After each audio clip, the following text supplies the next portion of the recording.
everyone, and welcome back to my channel, Tomcat Stitchery. I'm Whitney, and happy Friday. Before we get into today's video, where I'm going to be sharing my 2 entries into the Selfless Sew April 23 challenge, today is Friday, and that means it's a Love Notions Feature Friday pattern day. So today's pattern is the Sunday dress and romper. I think it's just Sunday romper, but it also has a dress version.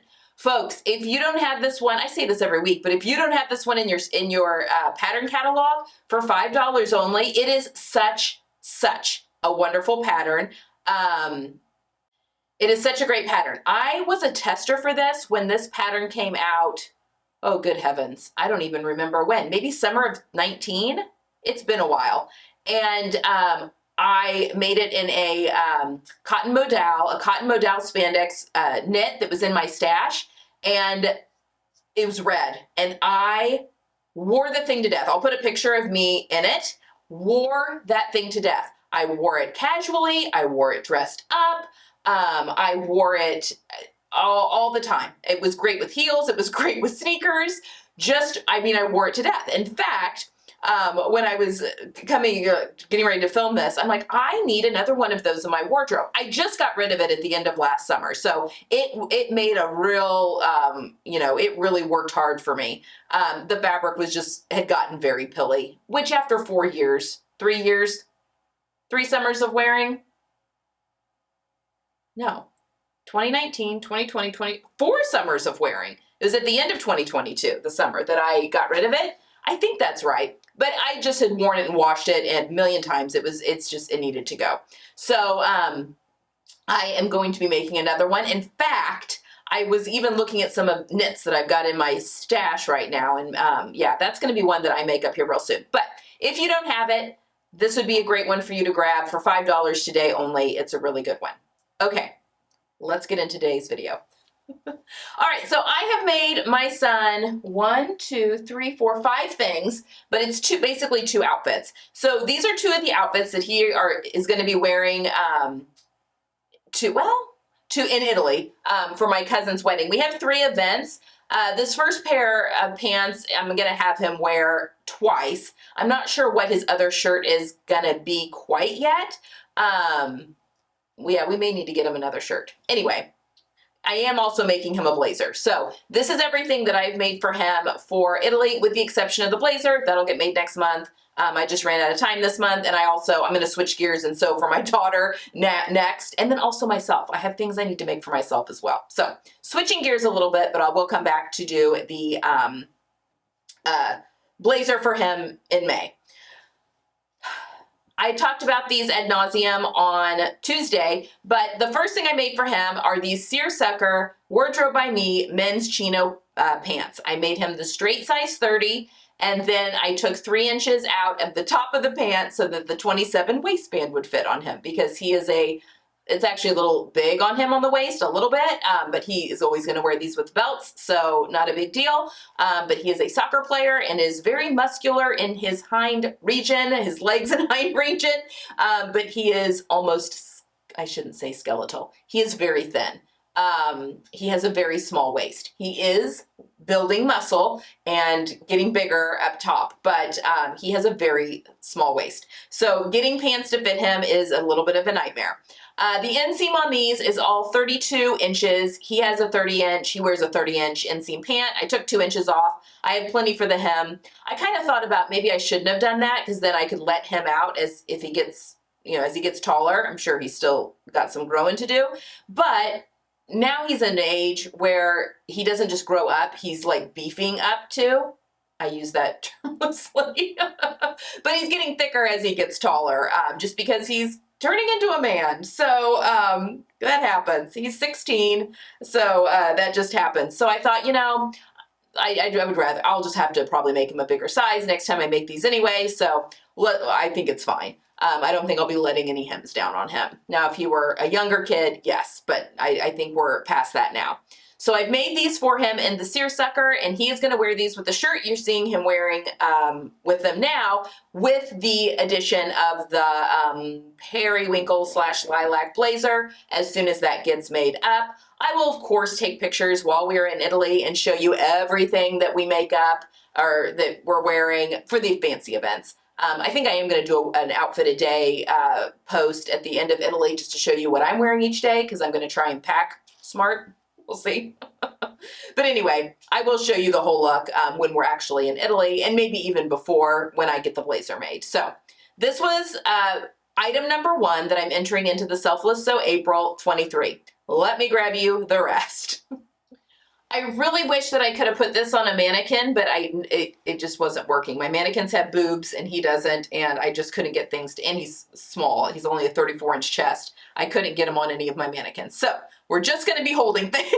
I apologize. I will be showing you footage with him in it. So this is the entire outfit that I have finished for him. So we'll start with the pants. These are, again, the Wardrobe by Me men's chino pants. For this, I used a stretch cotton twill. It's actually a Robert Kaufman. I think it's called Jet Setter cotton twill. But it does have some give in it, which he finds very comfortable. The same as the Seersucker pants. Now, I have a video coming up on Sunday where it's a sew with me, where I am making these pants, and I show you how to do the welts in the back, which are really easy, actually. They're way easier than doing a welt. Not way easier, but they're not hard. There we go. They're not hard. So these are functional welt pockets there in the back of the pant. I use the same pocket lining that I used for the Seersucker pants just because I had it out. I used a nylon zipper on these as well. Yep, a nylon zipper on these as well, just so like a skirt zipper. And those worked really, really well. This is thicker than the Seersucker, but, you know, they're still just like a nice pair of pants. Made these, I literally made the Seersucker and then turned around and made these right afterwards. So I actually made the Seersucker pants, and then the next day I made these pants, this vest, and this tie all in one day. They were already cut out and interfaced and all that kind of stuff, but it was a long day. Anyway, he loves these. They fit him really, really great, and I'm just over the moon with those and so happy that those work. And there's, like I said, there's some stretch in this fabric, which makes him happy because he feels like he can move a little bit better. But I do think the size I chose for those, he's got much better movement in his hips and stuff, that they aren't constricting him at all. Okay, let's talk about the necktie. I didn't tie it because I can't tie a necktie, but I made him a necktie. I was just kind of giving you the look. He'll have it tied in the pictures, I'm sure, that I'm showing you. This is the Sew Over It necktie, and I've had this pattern for quite some time because I used to make novelty ties. I used to make novelty suits for a really big football player, and custom. He was a college player and he did charity work. And so I've made this tie pattern a ton in quilting cottons, like loud, like a St. Patrick's Day one, or ugly Christmas sweater type print. God, I made him quite a few. What else did I make? Like I made him like 3 or 4 suits. Anyway, so I've made this tie quite a few times, and it's just a really lovely tie pattern. I used the fabric. This fabric's a little thick for a tie, but I showed you last Sunday how I harvested the parts from a thrifted tie in order for the interfacing and stuff on this, the Demet, and it worked really great. I put my little tag on the back here so he can, once it's all tied, he can slip the back side of the tie in through the tag, just like with a store-bought tie. And I use the same lining for the back of the tie that I used for the vest, and I'll show you that here in a second. But it was, I mean, there's a ton of hand sewing. You have to hand sew the whole back part of the tie up, and that gets quite tedious. But I just had a movie on, and I just went about my merry way. Again, this was thicker fabric, so it was a little harder to hand sew, but it worked out fine. So there's a tie for him because he wanted a matching necktie. Originally, he wanted a bow tie, but then he changed his mind and he wanted a necktie. So I'm here to please. Okay, next up, this vest pattern. This vest pattern and I are not friends. This is Vogue 8987, I believe. I'll pop a picture of the pattern up here. Now, I did change things. So this vest pattern has lining in the back because it's meant to be worn under a coat. So and he will never wear this under a coat. So I wanted self fabric on the back. So I drafted my own lining, and I'll show you that here in a second. And then I made him the smallest size, which was the 34. And I took a couple of darts in through the back because this pattern was meant to, was meant to have one of those belts in the back to be able to cinch the back of the waist in. And he didn't want that either because, you know, I'm making this for him and, you know, it's not a ready to wear store-bought thing. So we don't need to be able to cinch the waist. We just need to make it the waist that's going to fit him. So I did a little bit, we'll talk about the shirt last. So I did a little bit of drafting. I drafted, not a lot, I just drafted a back neck facing and I drafted a back hem facing because there is a front hem facing included with the pattern for all of that. I tell you, sometimes the patterns that are supposed to be the easiest can give you the biggest headaches, right? So here, these were my beefs with the pattern. Number one, I felt like, and I wasn't paying attention to the bigger sizes. I made him the smallest size. He has a 34-inch chest, so I made him the 34.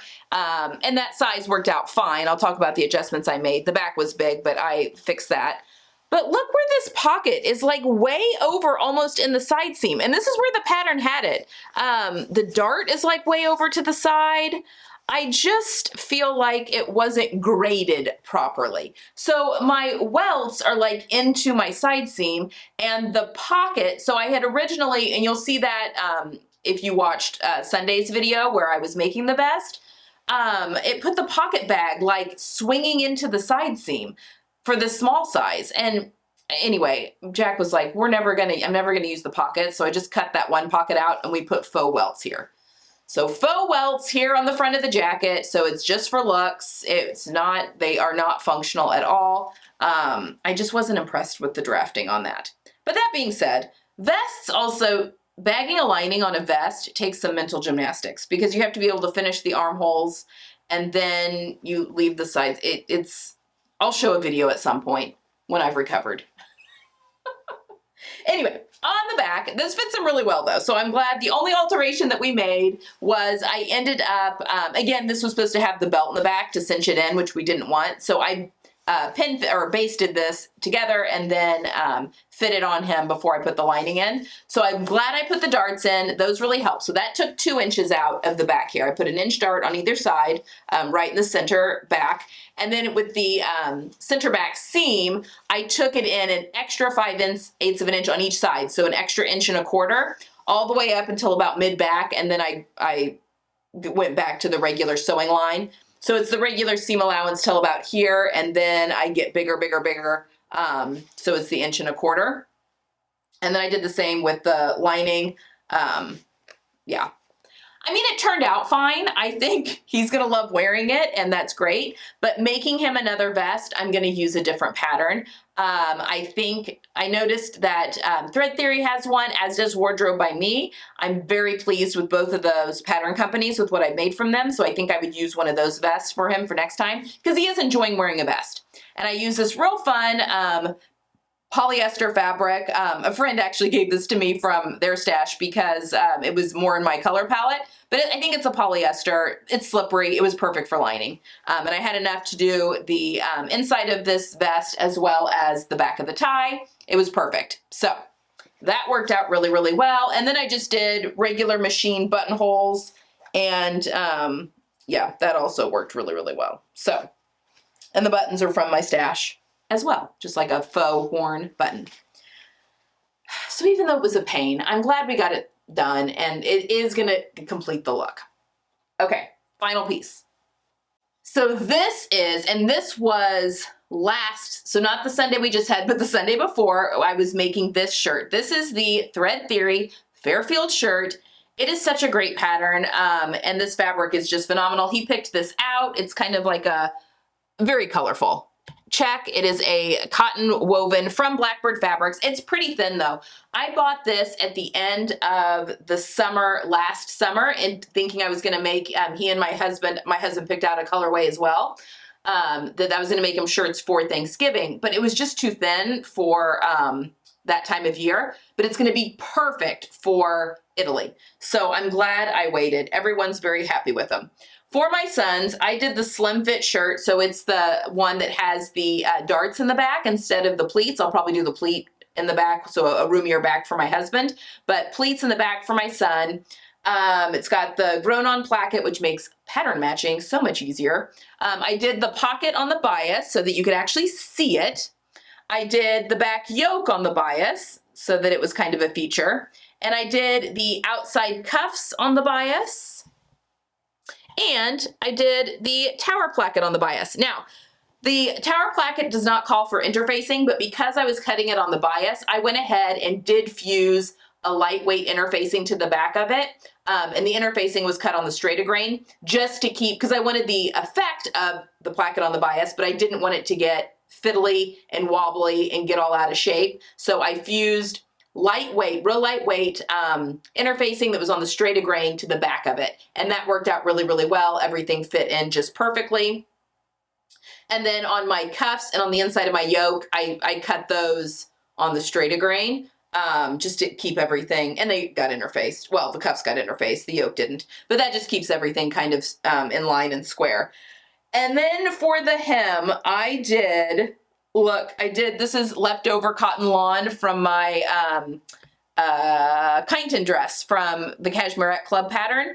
And so it's a bright orange, but you know, he's the only one that's gonna see that. He'll probably always wear this one tucked in. Maybe not, but I just think that that's so fun, that bright orange pop of color there. And he likes stuff like that too. He thinks that's pretty cool. And then finally, I decided to do the sleeve tab because he loves to roll his sleeves, and I'm sure he will have his sleeves rolled on this. But I have the button that's on the outside of the sleeve there. So then the tab, you roll up your sleeves, and then the tab comes out and fastens at that button. I lost my button. Where's my button? Right there. And so that keeps his sleeves up. I don't have it rolled nicely, but you get the picture. So that's an option for the pattern as well. It makes the shirt a little more casual, and he is wearing this with a tie, but that's what he wanted. I also put buttons, which are also optional, on my sleeve placket as well. Sorry, I keep stepping out of my lights. It's probably not helpful to see things. But I put the button on the placket as well, just so that's not flapping around if he does want to wear the sleeves down. So he has options. But there you have it. That is his outfit, completed, one completed outfit and one partially completed total outfit. Although again, we have 3 events we're going to, so he's gonna wear those seersucker pants twice. We just need to find another shirt for him to wear. And that one, I think he'll just wear like a button-up shirt that's just open at the collar, because one of the events is a little less, you know, not as fancy. So I think he'll be able to get away with that. And then for the 2 fancier ones, he'll wear this outfit and then the seersucker pants with the shirt you saw him in and with the blazer. He is not going to wear a tie with that. He is going to keep it open. The attire for the wedding is semi-formal garden party attire. So I think he can be open. He'll have a jacket on. I think being open at the collar is going to be fine for that. So, and he's 16, so I think we'll be able to get away with that. But there you have it. Those are my 2 entries for the hashtag Selfless So April 23 challenge. I can't wait to see what you guys are entering. As a reminder, those are all due on Sunday on Instagram. And don't forget, you also want to tag the 3 ladies that are running the challenge as well. I will have them linked down below. And that's all you have to do. Just put the tag, the challenge, and then the hashtag challenge, and then tag those 3, and you're entered to win all sorts of prizes. And that challenge, it closes on Sunday, so the last day of April. Okay, guys, I will see you guys again on Sunday, and I will actually be showing you how I sewed those chino pants. So I pop on, show you how to do a welt pocket and how to do a zip fly. It's another sew with me video, but we'll be doing the chino pants on Sunday. Okay, that is all I have for today. I hope you get some sewing in this weekend, and I will see you again on Sunday. Bye.